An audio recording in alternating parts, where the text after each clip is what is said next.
Là,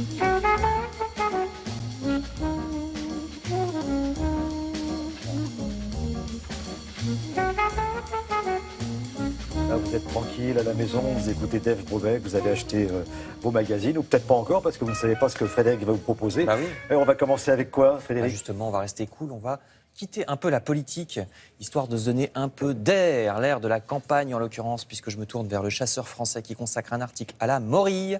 Ce qui est bien avec les morilles, c'est que c'est vraiment des champignons que vous ne pouvez pas confondre avec d'autres. Aucune confusion possible, et il vaut mieux parce qu'un accident est vite arrivé avec les champignons si vous confondez un cèpe avec une amanite ou un bolet de Satan. Donc, avec les morilles, le risque n'existe pas. Champignons frivoles et fascinants, je cite le chasseur français. Comment trouver de la morille? Il faut cibler les zones humides, bon ça c'est vrai pour la plupart des champignons. On est pile dans la bonne saison en ce moment et on la déniche en général au pied, regardez, des noisetiers, des peupliers, des érables et des frênes, parce que vous savez que les champignons sont liés en général à certaines espèces d'arbres en particulier. Également les pommiers pour la morille dans votre jardin, vous pouvez en trouver autour des pommiers. Ça vaut le coup de les chercher parce que dans les magasins c'est 100 € le kilo. Donc voilà, cherchez-en. C'est le champignon le plus cher après la truffe. Et on essaye actuellement de lancer des cultures de morilles qu'on peut déguster par exemple avec une truite au vin jaune, c'est ce que propose le chasseur français. Donc vous retrouverez toutes ces idées dans le journal. Et puisque je parle de gastronomie, hélas, avec le printemps ne reviennent pas que les morilles, c'est aussi le retour des régimes. Regardez par exemple Marie-Claire nous promet des méthodes pour, je cite, mincir simplement. Je rappelle que les régimes, ça marche pas. C'est pas en faisant un régime quelques semaines qu'on maigrit. Il faut changer des habitudes de vie. Ne pas manger n'importe quoi, mais tout le temps. Faire du sport, etc. Alors il y a plein de petits trucs quand même de bon sens. Ne pas manger en faisant autre chose, nous dit Marie-Claire, parce que du coup on se rend pas compte et on mange davantage.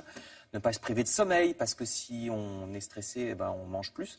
Je vous passe l'hypnose ou les bracelets connectés. Les bracelets connectés, ça ne marche pas si bien que ça d'ailleurs, nous dit l'article. Le mieux est peut-être encore de bien manger tout simplement. Voici dans le mensuel Top Santé un dossier J'aime manger et je garde la ligne.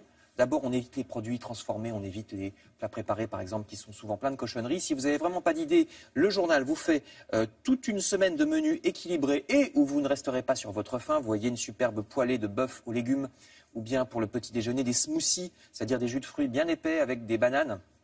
Ça permet de tenir au corps. Oui, ça cale. Vous ne roulerez pas sur une barre chocolatée à 11 h du matin. Et même si vous êtes nul en cuisine, pensez aux œufs tout simplement. Regardez, pareil, les protéines des œufs, ça fait tenir. Ça évite les fringales. Vous voyez une magnifique salade avec des œufs et des patates.